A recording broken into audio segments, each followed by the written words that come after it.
Hello and welcome to the Crypto Beat. My name is Kelvin Sparks. This is my co-host, Tim Copeland, head of growth at The Block.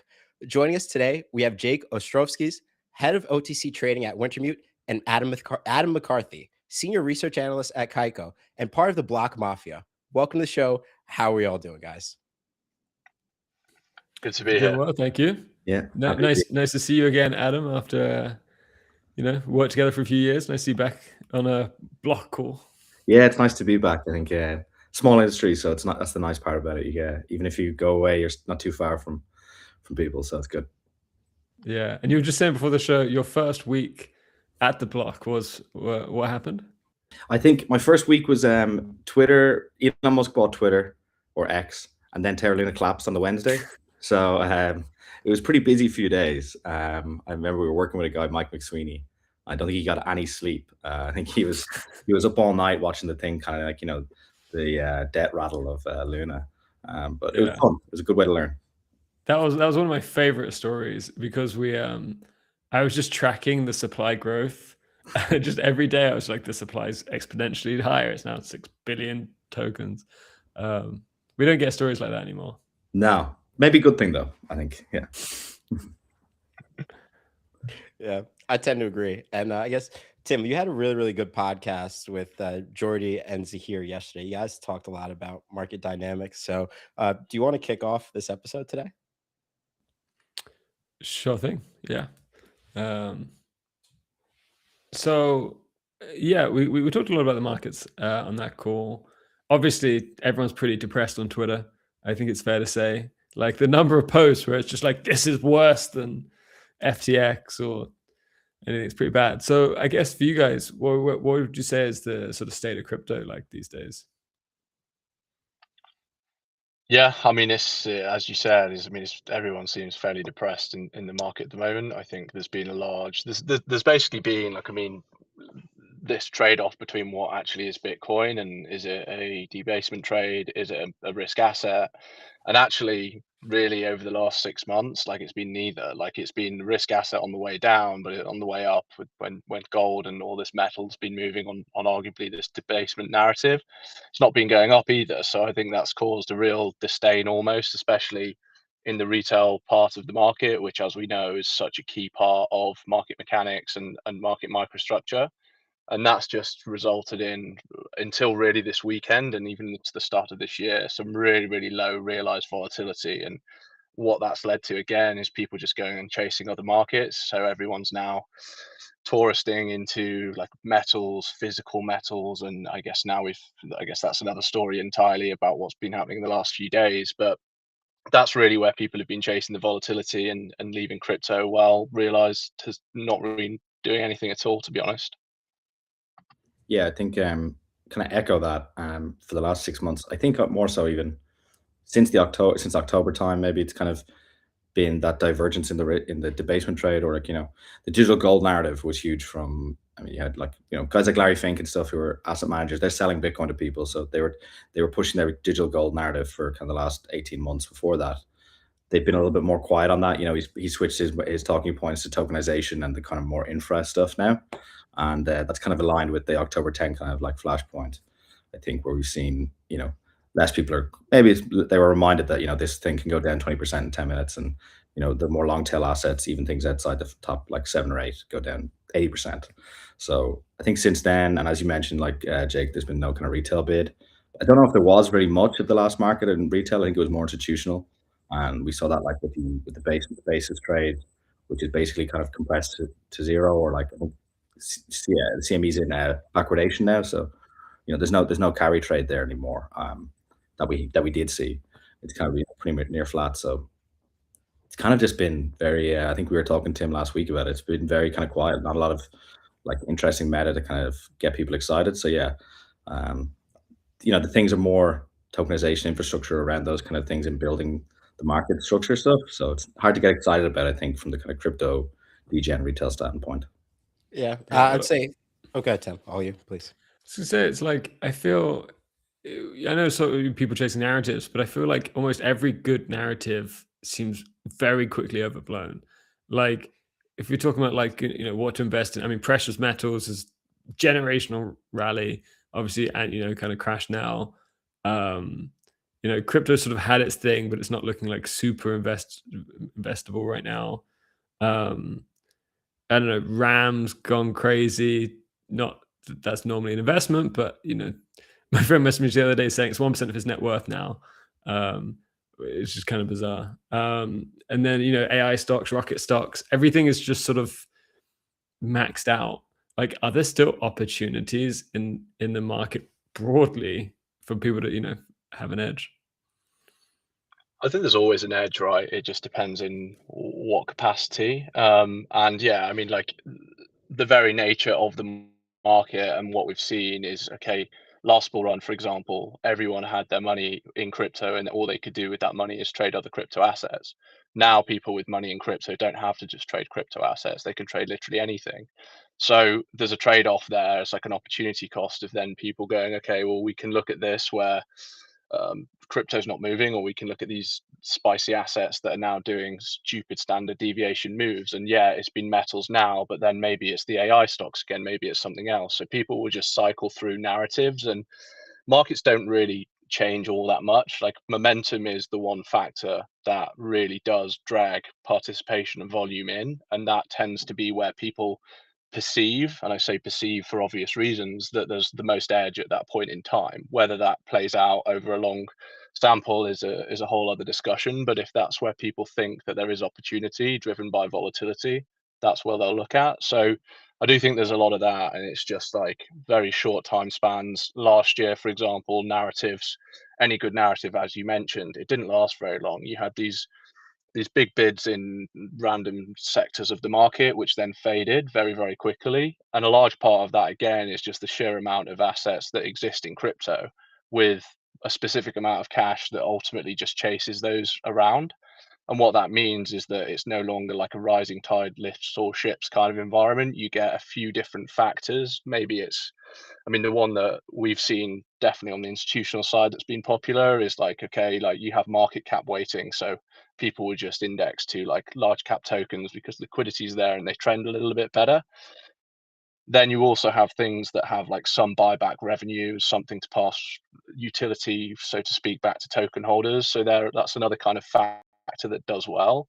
Outside of that, you get big pops in maybe the AI sector, or you get every few months you get a move in the dino names, which arguably is driven more by like long short positioning than anything else. But then people jump on that trend, arguably then hit the top, and then it fades off again. So there's just not enough, I guess, focus on a specific narrative. It just is so spread that I think it's just very difficult for anything to really sustain at the moment as well. That's interesting. You mentioned that. I'm curious, like, what did October 10th have to do with all this in the larger grand scheme of things? And from your perspective, any thoughts on what happened?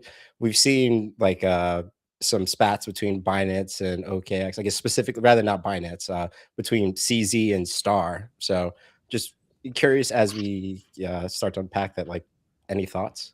Yeah, I think that the whole Binance part of it is a little bit overblown. I think when you look at the data, a lot of the disconnections happened slightly after the market bottoming. And I mean, we look at like the liquidity data and we see that prices everywhere were dislocated. It was just like there was, it was in unfortunate timing that you had like a Friday evening low liquidity tweet from the president in the States that sends the market tanking, and then it's just kind of like cascading effect of that. It's not necessarily one exchange that exacerbated it. I think market was over levered. 2 or 3 weeks previously it was all-time highs around 125k. So it was just kind of like a confluence of bad things came together and led to this kind of massive sell-off. And it's been since then, there's been kind of quiet. People are looking for the thing because there's been nothing else in the market. Everyone's like, oh, when are the bodies going to wash up from this thing?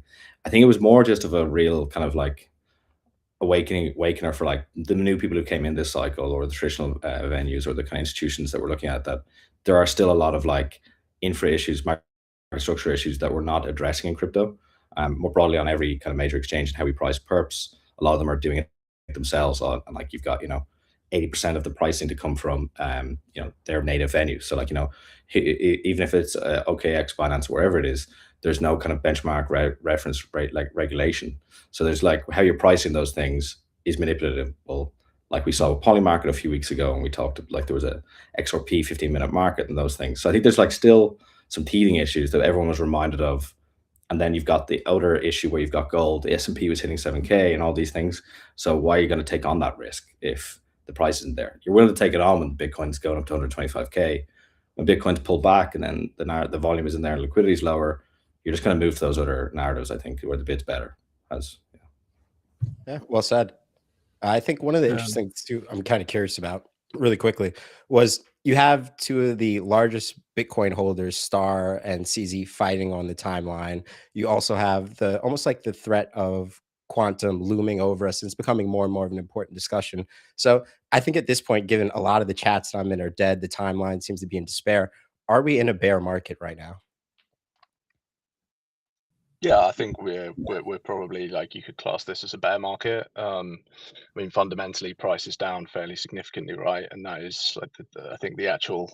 You could argue that we should be using a different, I guess, metric for highly volatile assets. But okay, things are sort of more than 20% off the high in any other market. That's you're in a bear market, right? So by that measure, we are. And yeah, if you look at a lot of the other like classic sort of participation metrics, maybe you've got exchange volumes, you've got a CME basis, you have open interest on both CME and perpetual exchanges. All of this is, like at cycle lows. You've got an options volatility surface that cannot show persistent call skew. Like, everything is pointing to the fact that we are in this depressed state of the market, which at some point it gets to a point where people think, okay, there's value here. That is always the question. Are you going to get the value buys at this point, or are you waiting for people to buy in back higher and momentum, and you get a bit of a flush and then everything comes back in? But yeah, I mean, we obviously have been, and I guess price is the biggest advertisement, right? The second we tick higher, all of these things that we've just spoken about, including the sentiment, it shifts very, very quickly. That first week coming into this year, as soon as we took those key sort of technical levels, we got huge inflows. The narrative shifted to, all of last year's like Q4, end of Q4's price action was tax loss harvesting. Now everyone's getting back in, and everyone was like, go time. And then obviously it faded, and then we got a big shift about mid-month, and the ETF started bleeding, and then we had, whatever you want to attribute this move lower over the last week that sped up to, like, maybe it's okay. People are saying it's the wash effect. People are saying that it's geopolitics. Like, ultimately, there's more sellers than buyers. So, and that's what's happened. And sentiment can flick on a dime. And I think that's just always going to be the case, especially in a market where a lot of these assets don't have genuine cash flow, bar a few. So at that level, they're almost mimetic in terms of their momentum assets, and you have to believe in the story, and the story requires the price and momentum, right? It's all very, very reflexive. Yeah, Jake, I want to follow up on the previous question. What's it like as a market maker when something like October 10 happens? Like, how do you deal with something like that? And like, does it spook your sort of confidence to operate in the market? I mean, it's a good question. Like, I mean, if you think about like where we sit in the market, I mean, this isn't the first time there's been a flash crash, right? Like, Wintermute has been around for a number of years, and everyone here has seen moves similar to that before. Like, everyone saw the COVID crash. Like, you've seen like when China bans Bitcoin, like, and we had that huge move as well. So I mean, it's definitely not another day at the office, right? There's certain things that you go, okay, this is still happening, but at the end of the day, the systems work better than they did the crash before, arguably. And you're at a point where downtime was kept up through that. Like, the first thing that really people do, especially as an OTC franchise, everyone looks at everyone else and says, who's under stress? So everyone naturally, when something like that happens, pulls back credit from everywhere. And that's both ways, because people are saying, okay, we're sure someone's underwater, as you said at the start of this podcast, like, who is it? So you pull back risk. Then when the dust settles, everyone's there, like, opening their books and saying, we're fine, we're fine, we're fine. And then slowly people come back together. And to the point where, I mean, from the back end of last year, like, things settled fairly quickly, and generally, surprisingly, people have seemed to have been all right from it. There's a few bodies that I think have started to wash up. I mean, there was an article out sort of yesterday in Bloomberg. So I mean, there's things that are coming up, but I mean, the bodies, so to speak, are not full-on collapses like we saw last cycle with the lending desks, because I don't think there's been that much leverage on the institutional side as there has been on the retail side. And I think that 10-10, my view there is like, it was just a huge build up, as with any of these big moves. Like, leverage is almost always the underlying cause, right? And that happened at the point where market structure was basically driven by this points farming meta. So you had people farming on 10 different perp dexes, arguably very, very, very undercapitalized and thinking they were delta neutral. So then when people start getting ADL'd on positions that they think they're neutral on, and everything gets blown out, that's when you have the problems. And I think that was probably a fairly large reason why the moves were so violent. And then obviously, yeah, just a general buildup of leverage across the system, and everyone ran for the exits at the same time. I think that's probably the best overview. But yeah, I mean, people like to try and pinpoint a specific pinch point on this. Like, humans love stories and they love narratives and they want something that is objective, but sometimes it's not that simple. And I don't think there's a way to really pinpoint a single source of failure there.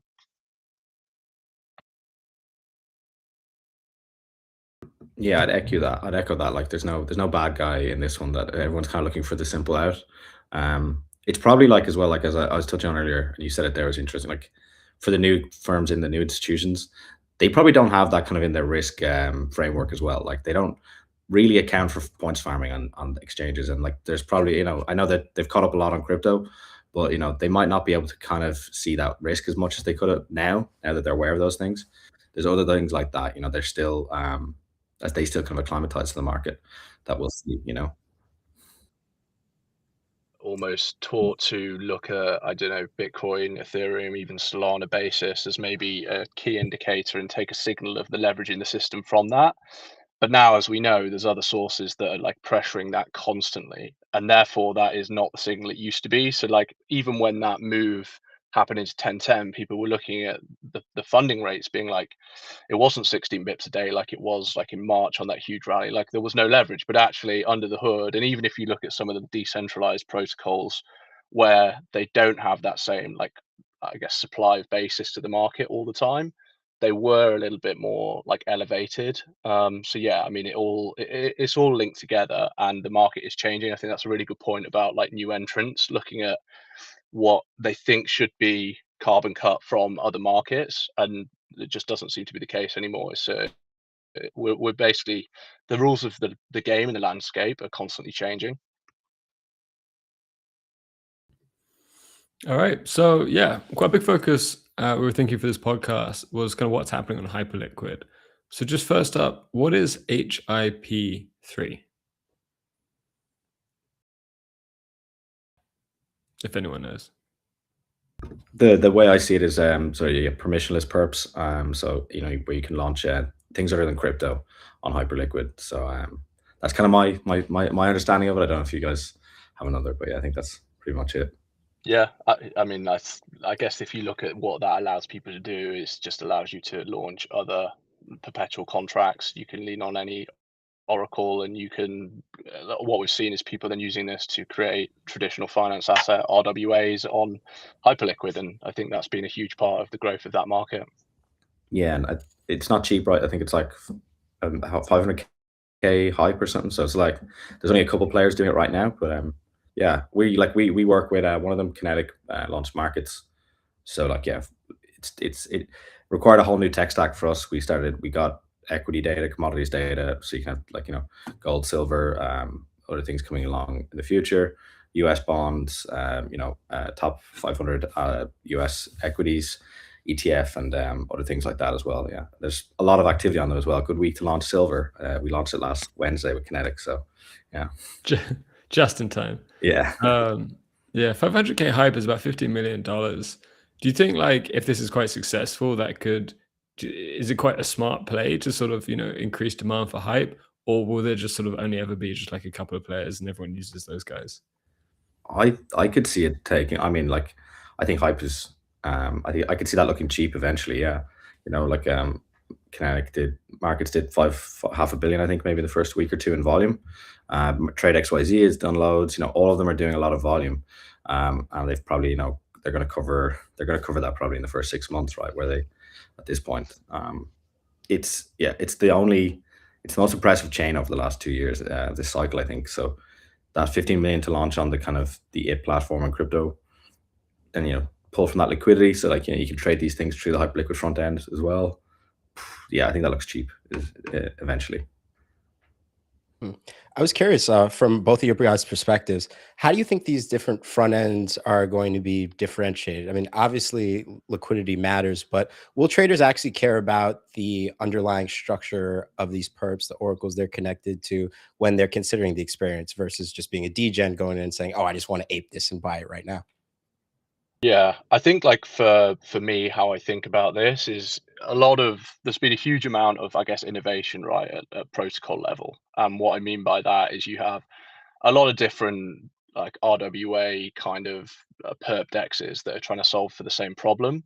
The problem is that within those, there can really not be a lot of different winners, because for this to work, you need the volume, and the volume then can't be split. And by that nature, basically, you ultimately have to go and do this like single super app everything exchange approach, which is obviously part of this rollout of HIP-3 and HIP-4, which when you can get things to the point where you're able to like cross margin everything, you're not then looking at isolated contracts. I think that really is the big unlock here. Obviously it's not there yet. There's a huge amount of different things that have to be taken into account, and also there's a huge amount of different challenges that come from looking at real world assets, which fine during, let's just take US 500 for instance. That's very, very easy to price when you're trading it in the US cash session. As soon as the cash session closes, and what are you then pricing off? Obviously you got futures, which is great in the overnight session.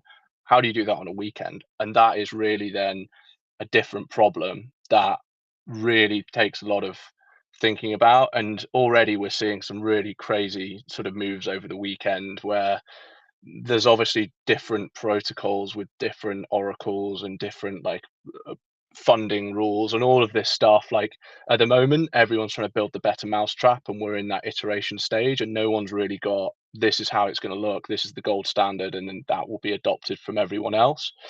The other thing that we obviously don't have in crypto is standardization, and that standardization would allow things like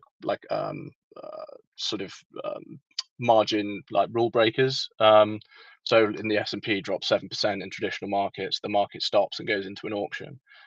If we had something like that, like you could argue, okay, that's good, that's bad, but you still need the oversight to say who has final say on that sort of thing. So all of this fragmentation of the different protocols at the moment makes it difficult, but ultimately someone will have to solve for that and become the gold standard in order to sort of drag all the volume there. I totally agree. I think it's what we're trying to do is something like that, with bring our pricing services that we do off chain on chain. And it's difficult though, because I think like one of the problems in crypto when you have sort of like a regulated approach to a product is that we've thought about this with the corporate actions in mind, with bounded protocols on price movements, like keep them within like the bid-ask spread throughout that trading session during the day, so it doesn't move too much after hours or pre-up market. But in the end of the day, in crypto, sometimes in the past, the volume and the activity has just gone to the platform with points farming or with something else and more of the liquidity. So hopefully we've kind of like, with that kind of moving forward, and as you say, like every crash, it's gotten better and it's gone longer between them. They're still not like normal day at the office, but hopefully we're getting to a point where with this kind of stuff we move to selecting that best approach, not just like the most used approach. But like time will tell on that. But I think it's that's an important one to kind of differentiate here, because it's going to because there are those things you say, like I think Tesla was moving around crazy because someone computed a bot poorly at the weekend, and they were just like you could make easy money on that, and that can't continue for this stuff to kind of be viable long term. So like, yeah, be interesting to see how it plays out this time, if we move to the the best approach or the most used. Well said. And I'm curious, as we think about these traditional venues moving more so towards 24/7 trading, almost like this blockchain-esque ethos, do you think that's going to accelerate the adoption of these permissionless perps markets, or would it be like a headwind? I don't know if it's either really. I think that ultimately 24/7 probably becomes table stakes, and it's just like that is just the expectation. A large part, I mean, even if you think about like normal markets, right? When I started my career, we used to shut off at 4:30 and London close, and that was it. That you were done until Monday morning. Now, obviously, that's very, very different. But you then have other risks, for example, over the weekend in that model where you have huge gap risks. Like if you're a commodity producer who goes into the weekend and your market's closed, you can't put on a trade or a hedge until Monday morning, you then have huge gap risk. So what 24/7 trading does allow is that price discovery can happen at any time and directly react to news, to flows, and all of this stuff that's going on.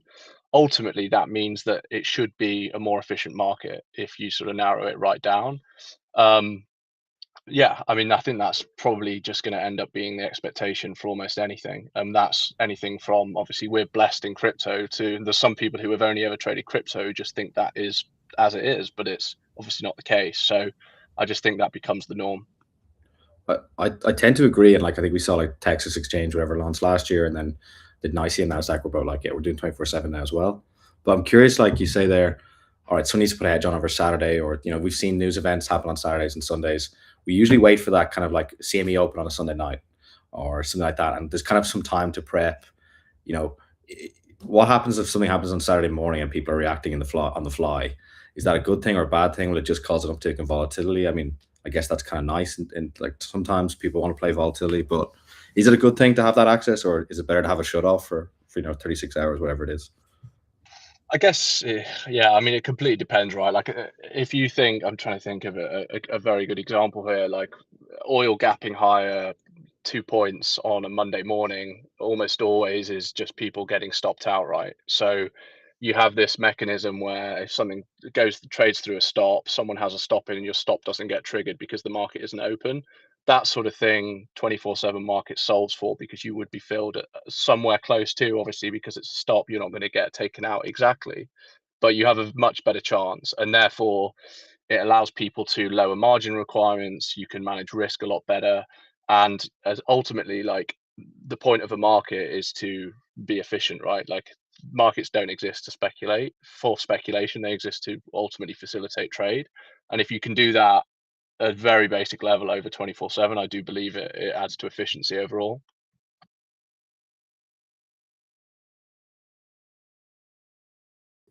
Okay, cool. And then moving on to HIP-4.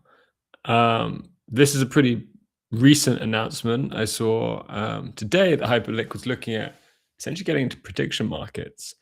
Do we think that Hyperliquid's like a good platform? Is this going to take off?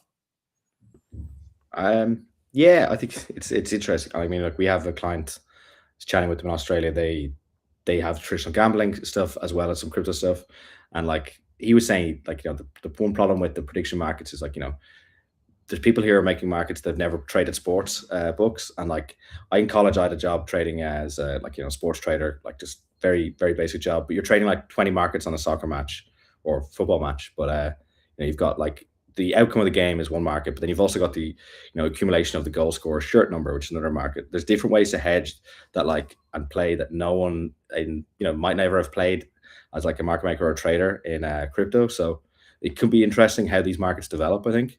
But it's not going to be a simple like task to kind of make them efficient and keep them kind of ticking over well. I think that we've seen that already with Polymarket in some senses in 15-minute markets, or in other areas in political markets on both Kalshi and Polymarket. There is inefficiencies there, and especially with sports and things that require sort of a lot of subject matter knowledge. You can't just take it at market and then put it on chain and be like, we can trade this. There's a lot of different variations, and you could lose a lot of money or could become very inefficient.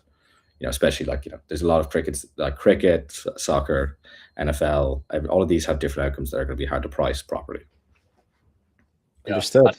I think they're very akin to like very complex derivatives. Some will be a derivative of a derivative. Like there is a lot going on under the hood. Like if you think about a simple yes, no, will Bitcoin touch 100K by December this year? That's a simple one touch option. That can be priced, that can be hedged, that can be traded.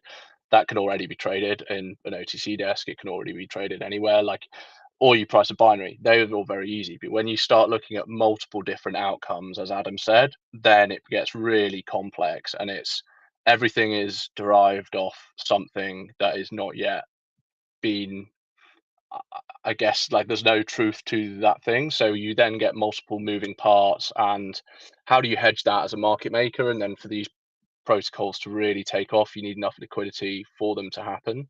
And liquidity will come from the ability to price them. So yeah, you're basically in this circular problem where you need liquidity, then it needs to be easy to price, but then there's some really complex markets that sit at the outlier that someone could arb a market maker. There's all of these things going on under the hood that we're definitely in the experimental stage, but yeah, there's very clearly volume there and interest.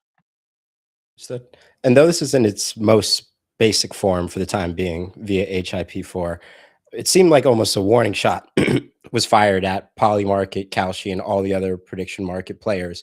How do you see them responding if this gets traction? Well, I mean, like they've kind of started it right with the kind of 15, 45, 1 hour markets.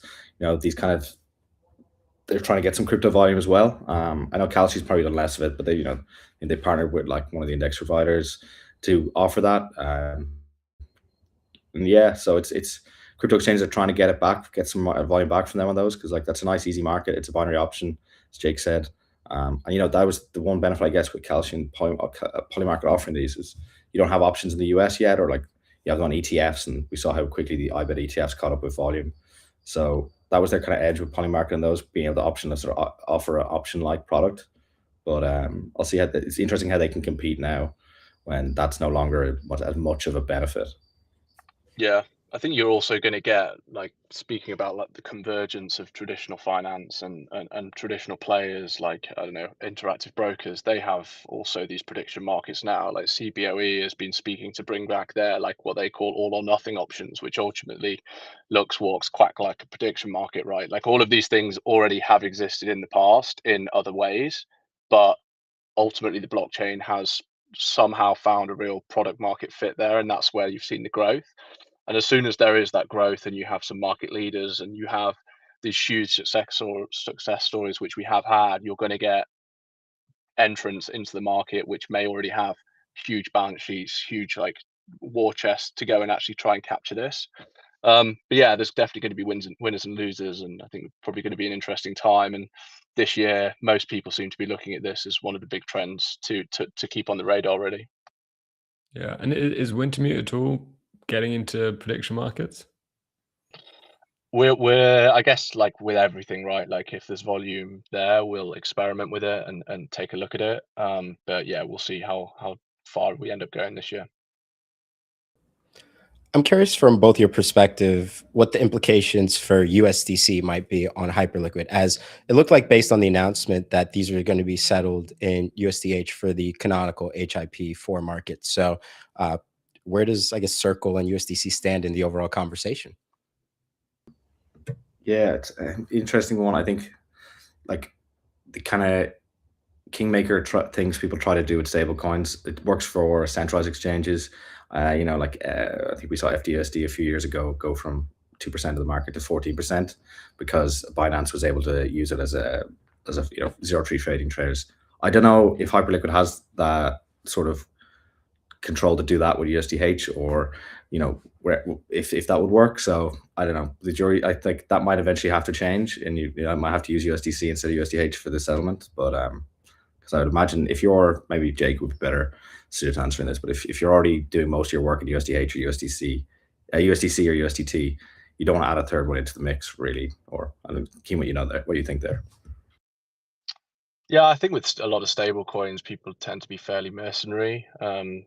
It depends on what you're trying to use it for, right? If you can only trade XYZ market in a certain stable coin, that's going to naturally force people to use it, and that's going to be at the detriment to another stable coin. But I guess in the wider USDC ecosystem, you're talking about one use case and one specific platform. So that is like, will Circle be looking at this thinking, oh no, it's going to kill the X amount of market cap? I'd probably say maybe not. But yeah, these things is, again, it's very circular, right? Like USDH for this, maybe you're looking at USDC. Okay, you need to trade it back to USDC to send it to another platform or bridge it to another exchange. There's so many different use cases that I guess I think in the bigger picture probably don't matter too much. And now I want to bring it back to the Hyperliquid layer 1. As you think about more of the diversified revenue streams, how does this, though it has yet to have traction, if it does actually hit escape velocity, very similar to how we're seeing early on with HIP-3, how does this change how people should, or how people can potentially value Hyperliquid? Yeah, I think by all means. I mean, one of the things that we've noticed on definitely in the OTC side is when we're interacting with definitely the new institutional shops that are coming up, and that might be like a traditional hedge fund that has to sit in front of an investment committee and say, why have they bought this token? Anything that does have revenue and that something flows back to that token, that gives them almost the ground cover to allocate a portion of capital to that or have it in their universe. And then it will be traded as they see fit. But as long as they can sit in front of a committee and say, this is why, because it has genuine revenue. So yeah, if it takes off and revenue ticks up, we have seen outperformance when the market has got hot of these things with buybacks or these things with revenue mechanisms. And I do think going forward, that is going to be a factor that really does matter, even more so given just the vast universe of tokens where majority of them don't have that. It makes a very, very clear case for someone with genuine size to move, who ultimately are the marginal buyers in these cases now. That allows them to put capital to work.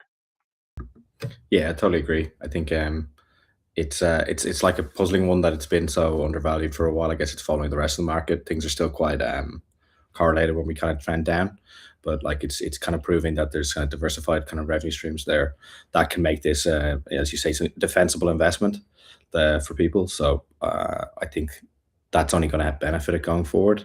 And it's kind of, you see Coinbase are doing prediction markets as well, and other places that are operating with much higher fee structures and are still, they've been diversifying for 2 or 3 years now. I mean, I used to cover them when I was at the block covering the quarterly earnings, and they were talking about being kind of super app then. Now they call it the everything app, and that's all well and good, but they're still getting 50% of the revenue from trading, and they haven't launched a lot of these things or kind of done anything with them when they acquire and pull in stuff.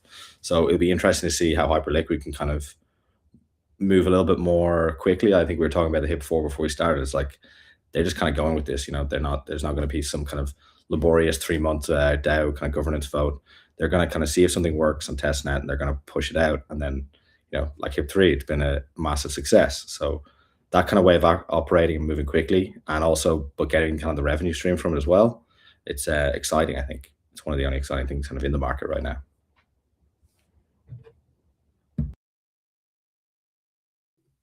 And on that note, how do we think crypto is going to sort of develop in 2026? Like, is there anything to be excited for this year? Yeah, I think people love a bit of doom and gloom, but I mean, if we look at the wider picture, you just have to look at like how far we have come as an industry. Like the regulatory momentum is going one way, and it's to be much more supportive of the industry's development as a whole. I think where maybe things have not played out as people wanted over the last 18 months even is maybe how that then accrues to value in these underlying assets. And I think that's really now the question that people have to solve for. We have, as we've just spoken about, like there's a huge universe of tokens. Many don't really have like the raison d'etre, right? Like they just exist. And because it was a good use or it was a regulatory arbitrage to raise some money to build a project, now what we need to see is how people can participate in the growth of XYZ protocol in a framework that is obviously on the right side of regulation. And one of the big things that a lot of the counterparties we work with, especially out in the US, for example, they're waiting for the Clarity Act for a lot of this to go through. And I do think the significance of that has been underestimated. It is obviously, we took a bit of a backseat earlier this month because of the whole sort of the stable coin part of that regulation, and obviously Brian Armstrong came out initially and pushed back against it because of that factor. But it does look now a bit of momentum has picked back up. What I do think is it probably needs to get through reasonably quickly, because as soon as we get close to midterms, then there's no sort of bipartisan kind of agreement's going to be made, because it turns into political warfare. So I think in the next couple of months, we're in this really crucial part of time for that piece of legislation, which, if it does go through, I think that's something to be really quite excited about, as it allows those people just to be more comfortable with what they can and can't do, and then we can start thinking really about value accrual. I think I echo that. Like a lot of 2025 was the price action towards the end of it was kind of put it down on things, but there was a lot of conversations had that weren't possible previously. Token listing standards from the SEC, CFTC kind of coming out with a lot of positive stuff as well. There was like, that was overshadowed, I think, by price and by, you know, other noise, mainly like, you know, in the States kind of politically, that kind of kind of drowned out all of that. But there was a lot of good stuff happened. I think that that's going to show more this year. So like, yeah, I think we answered yet earlier that we're in a bear market, or it feels like one at least.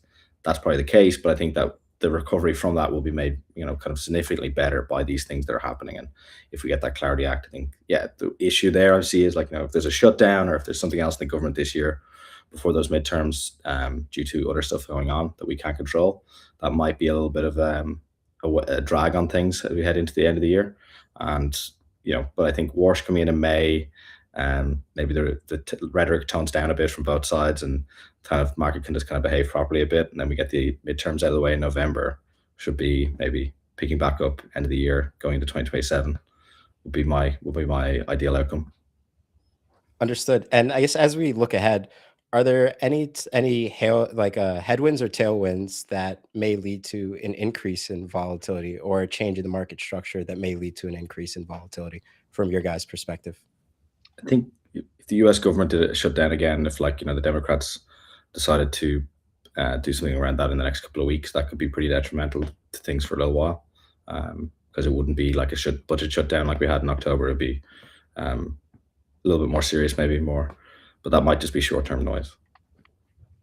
Yeah, I think from my side, it's more down the lines of what is Bitcoin, like how does this sit within a portfolio? And now we are oscillating between being this like risk asset or debasement, which obviously we're not the latter at the moment, but these correlations come and go. And until we really align around what it actually is and how it really trades, there's always going to be volatility, and that's going to happen both ways. There's a lot of headline risks still, whether that's geopolitics, whether that's on regulation, whether that's, okay, maybe the Republicans do really, really poorly in the midterms. That's the sort of stuff that probably keeps you up a little bit at night. The other thing that maybe I think is probably under watched at the moment is just if the juice really does come out of this AI trade, which obviously we're seeing murmurings of, like last week, obviously Microsoft got absolutely hammered, and all of this is just a wider part of like, okay, maybe there is some underlying overvaluation in the tech stocks. Maybe there's a world here where you get the big rotation in the indexes where value does really, really well, when actually we as an industry have always been more levered to the high beta names. So maybe we get into a situation where crypto underperforms because tech's underperforming, but value stocks are doing well. And I think that to me is probably one of the hardest things to game out, because you sort of think that would be another complete new environment that really we don't know how Bitcoin will perform. So I think that's going to drive a lot of volatility, just as people see how does this fit into a portfolio.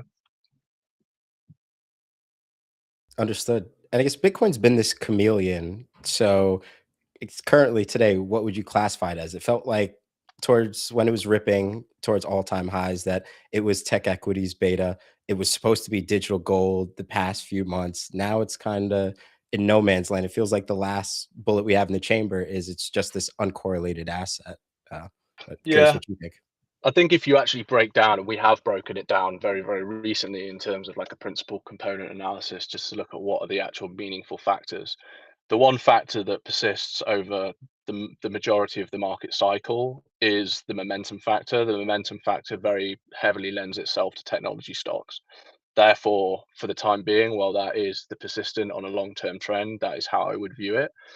We always go through periods of like everything, like these correlations are never static. They change very significantly. Like even when like Silicon Valley Bank was going down, Bitcoin was the fastest horse off the deck then, because people were looking at it as this, oh, okay, like the front running liquidity, or maybe it was even a bit of like growth scare, like gold beta for that period of time. And that window was about a week, but then it just turned into a tech stock again, right? So for me, I still view it as very heavily tech related, and therefore you've got a couple of things to look out for: the momentum factor, you've got the S&P, the Nasdaq, sorry, and maybe its performance versus the Russell. They're the very like simple things that I quite like to watch at the moment. And yeah, I think for me that explains more of the variance in price than anything else. Yeah, I tend to agree on most of it. I think, yeah, we saw the same thing with Liberation Day tariffs in April. Everything kind of crashed. Bitcoin came back pretty quick. I still see some value in the digital gold narrative over a long enough horizon. And I guess like there's a value in having the two of them in a kind of balanced portfolio of like, volatility weighted portfolio or inverse volatility. So you get, more weighted towards gold, less to Bitcoin. So you're kind of getting the juice from Bitcoin and you're getting the kind of steady grind from gold. So they still work in a debasement trade like that. But certainly it's not as straightforward as just digital gold though. It does change a lot of the time, and the correlation flip flops from week to week sometimes. What do we think about like, digital asset treasury companies at this point in the cycle? Because I mean, we're seeing, especially with ETH companies, it's not going well. We've seen a lot of sort of companies doing stock buybacks or selling the underlying strategy. Obviously is this sort of like, we will never sell mantra, but you look at the chart of its buys and it's very kind of top heavy. It's not far off its average purchase price, despite having bought this sort of asset heavily appreciating over like the last few years.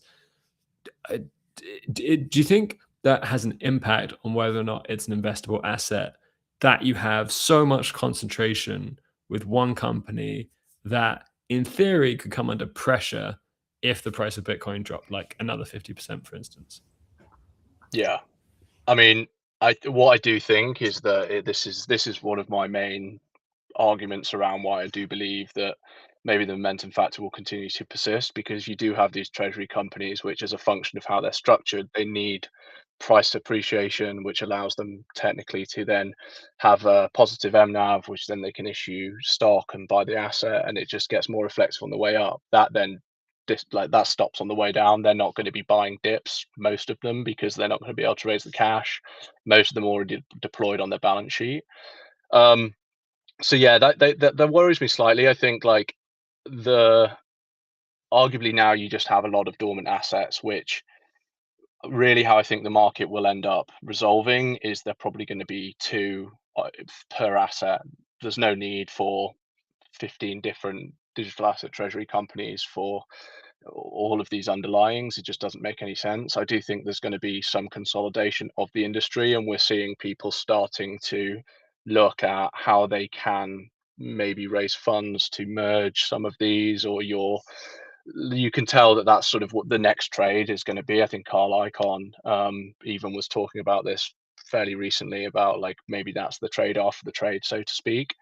But in its current form, obviously it's not great for sentiment when you see, as you said, that MicroStrategy is now underneath their average purchase price. You've got some other treasuries that are poking up, and they're sort of record levels of unrealized losses. This sort of thing is not good for sentiment.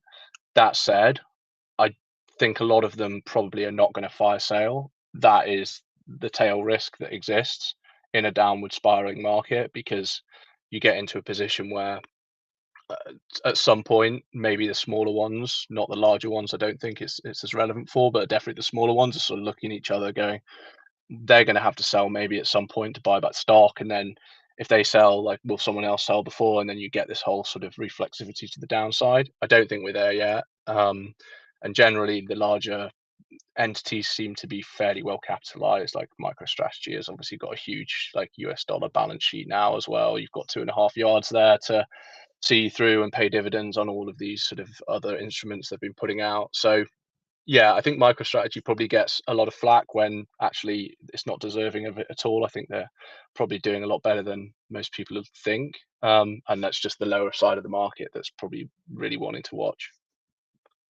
MicroStrategy kind of unfairly gets a lot of attention, but yeah, I think they were early to this trade as well, and they were early to kind of the market of debt. Like they were the original debt, but so they're not gonna.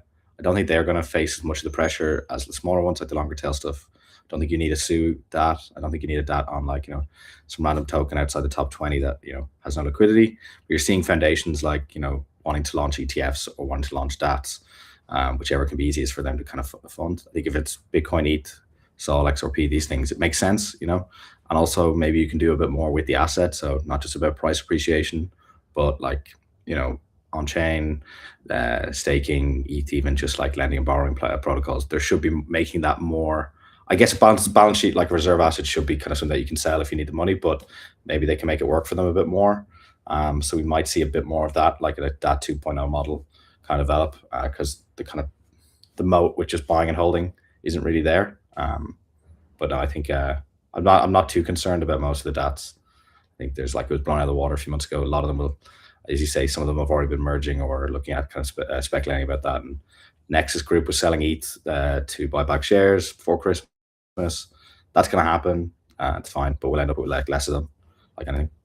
Yeah. And do we think investors are genuinely worried these days about the sort of quantum risk coming to Bitcoin and maybe ETH, or is that a bit, talked about too much? It's almost like nuclear war, isn't it? Where if it's one of the risks where you say you just put your hands up and go, "It's over then," but in a weird way. But no, I mean, like the people have serious conversations. Anyone who's managing large portions of money has to think about it. How do you hedge that?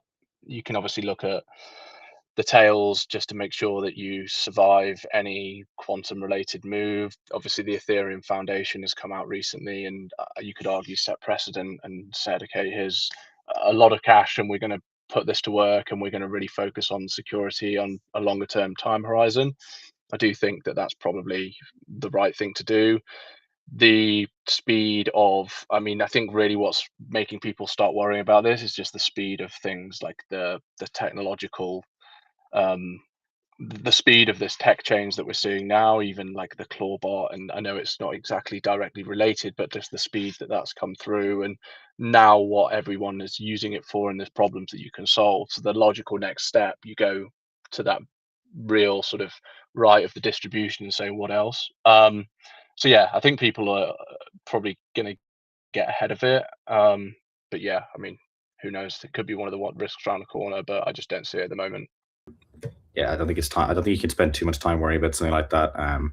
There's no point having a doomsday clock up and kind of wondering. There's nothing you can do if that happens. Really, I mean, the Ethereum Foundation, I do agree. They set precedent. No one who's working on Bitcoin has really kind of done anything serious about it. Ethereum seemed to be the first foundation to actually do something. I haven't seen any Bitcoin kind of developers or anyone kind of say what they want to do here, what they might do.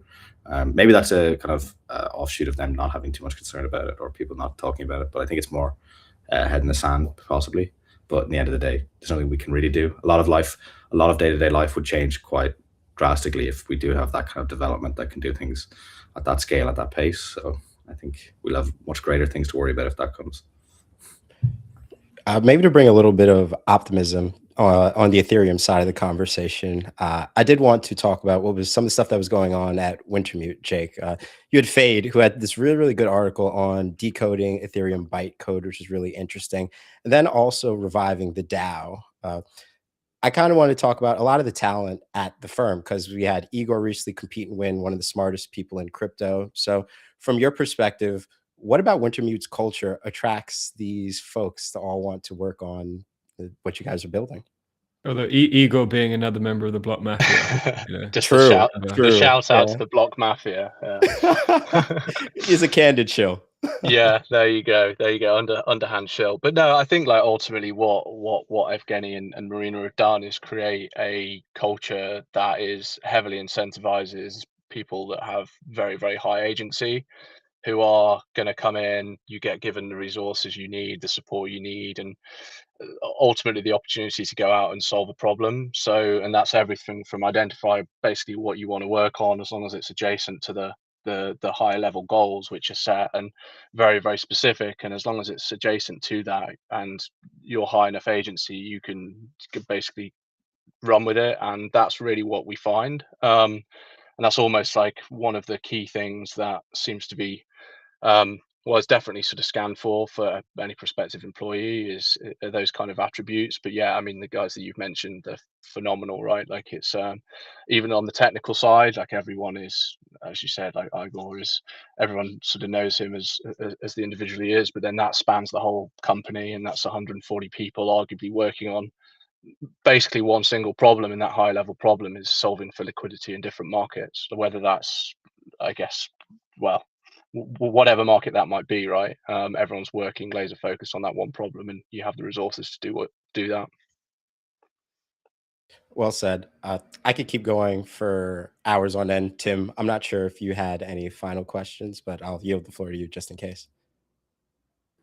No, but I'll do another show. We are having the Ethereum Foundation researchers on, I believe, this Thursday to talk about the quantum development. So yeah, that's a very, very exciting conversation I'm personally looking forward to. But as far as right here, right now, that is all the time we have for today. I want to thank Jake and Adam for joining us on this episode. As a reminder, our newsroom works tirelessly to get you accurate, informed crypto news. If you want to stay ahead, read the block. Thank you. See you next time. Thanks, guys.